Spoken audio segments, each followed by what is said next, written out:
Big Boss season 8ஓட task பீஸ்ட்னா அது rayon தான். தன்னுடைய பிக் பாஸ் பயணம் எப்படி இருந்துச்சு, கோவா கேங் பத்தி, அதே மாதிரி சவுண்டுக்கும் ரயானுக்கும் உள்ள ரிலேஷன்ஷிப்பை பத்தி விஷ்ணு வந்து ஒரு ட்வீட் ஒன்று போட்டிருப்பாரு. அதுக்கும் சரியான பதிலடியை வந்து ரயான் கொடுத்துருக்காரு. அதை பற்றி தான் நம்ம இந்த வீடியோவில் பார்க்க போகிறோம். பிக் பாஸ் சீசன் 8ல் டாஸ்க் பீஸ்ட் அப்படின்ற பேர் வந்து ரயானுக்கு பொருத்தமாக தான் இருந்துச்சு. டிக்கெட் டு ஃபினாலேயில் எப்படி விளையாடினாரு அப்படின்றத நம்ம எல்லாருமே பார்த்துருப்போம். அதை பற்றி அவர்கிட்ட கேட்கும்போது எனக்கு கேம்ஸ்னாலே ரொம்ப பிடிக்கும். அதுவும் இல்லை, அந்த டிடிஎஃப் அப்படின்றது வந்து என்னை வெளியே தெரிய ஆரம்பிக்க ஒரு காலகட்டம். அது வரைக்கும் நான் கொஞ்சம் வெளியே தெரிஞ்சிருக்க மாட்டேன். ஆனால் அந்த டைமில் கூட நம்மளால் பிக் பாஸில் ஷைன் பண்ண முடியும் அப்படின்றதுக்கு நான் தான் எடுத்துக்காட்டாக இருந்தேன் அப்படின்ற மாதிரியும் சொல்லியிருக்காரு.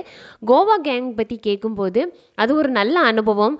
அதுவும் ஜாக்லின் அப்படின்ற ஒரு நபர் கூட நான் வெளியே இருந்து பார்த்துட்டு வைல்ட் கார்டாக போகும்போது அவங்க கூட சேரவே கூடாது, அவங்க கூட எதையுமே வச்சுக்க கூடாது அப்படின்னு நினச்சிட்டு போனேன்.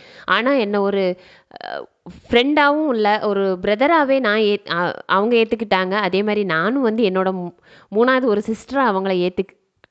இது வரைக்கும் யார்கிட்டையும் இந்த மாதிரி பேசினதே கிடையாது. ஆனால் ஜாக்லினா அந்த அளவுக்கு பிடிச்சிருக்கு. பிக் பாஸ் பற்றி நம்ம என்ன வேணாலும் ரிவ்யூ வெளியே இருந்து பண்ணிக்கலாம்.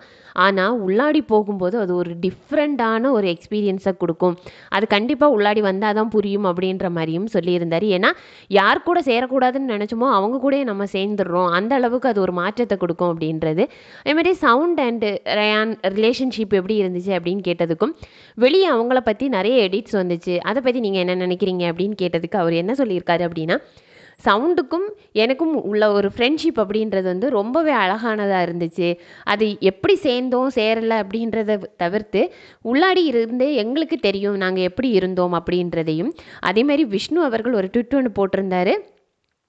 ரயான் வந்து சவுண்டை விட்டு விலகியே இருக்கணும், அவர் ஏதோ அட்டைப்பூச்சி மாதிரி ஒட்டிகிட்டே இருக்கிறாரு, அந்த லீச் அப்படின்ற ஒரு வேர்டையும் பயன்படுத்தி இருந்தார்.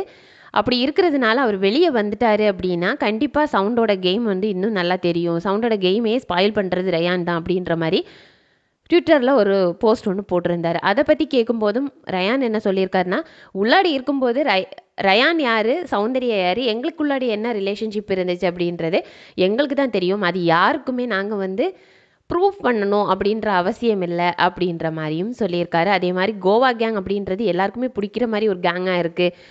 நீங்கள் அடுத்த கட்டமாக என்ன பண்ண போகிறீங்க அப்படின்னு கேட்டதுக்கு, ஃபெப்ரவரியில் ஜாக்லினோட பர்த்டே வருது, அதில் நாங்கள் வந்து சேர்ந்து ஒரு ட்ரிப்பு போகலாம் அப்படின்னு இருக்கோம் அப்படின்றதையும், ரொம்ப ஹாப்பியாக இருக்கேன் இந்த பிக் பாஸ் போனதுக்கப்புறம். நான் வந்து ரயான் எப்படியோ அதே மாதிரியே தான் வீட்டுக்குள்ளாடி இருந்தேன். நான் சீரியல் ஆக்டர் அப்படின்றது எல்லாருக்கும் தெரியும்.